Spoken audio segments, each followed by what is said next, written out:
Okay, so this is my presentation on the subjunctive.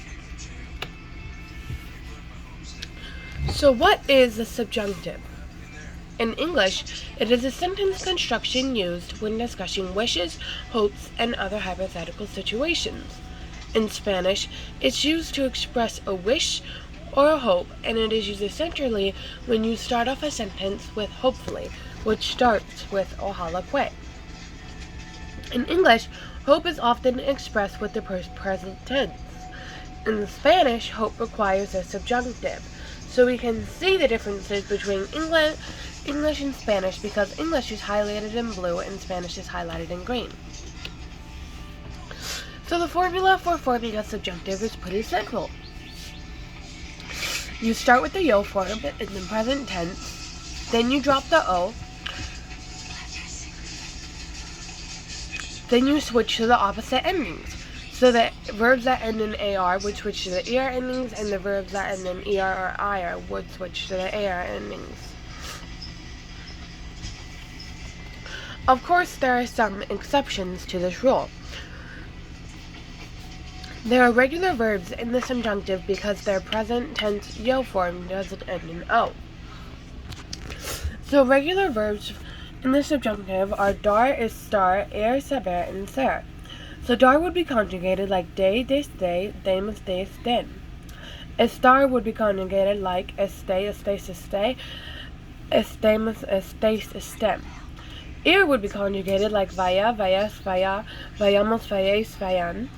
Saber would be conjugated like sepa, sepa, sepa, sepamos, sepes, sepan. Ser would be conjugated like say, semus, seas, seas. There are also boot verbs / stem changing verbs, and each color highlights, each color corresponds with an example. So the purple corresponds with the example in purple, and so on. So if an IR verb has an E to IE or O to UE stem change, it will have an E to I or O to U stem change outside the boot.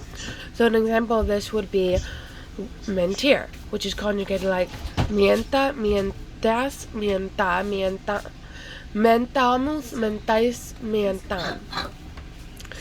Another rule is if an AR or ER verb has an E to IE or O to UE, it will also stem change in the boot in the present subjunctive. So examples of this are pensar, which is conjugated like piense, pienses, piense, pensemos, penséis, piensen. If a verb ends in car, gar, or zar, it will have a spelling change to maintain the original consonant sounds. So examples of this are sakar, pakar, and huzar. So sakar is conjugated like sakwe, sakre, sekwe, sakwemu, sakwe, sakwem. Pagar is conjugated like pakwe, pakres, pakwe, pakwemus, pakwes, pakwem. Huzar is conjugated like cruce, cruces, cruce, crucemus, cruces, crucem. Alright, so some examples of the subjunctive in Spanish.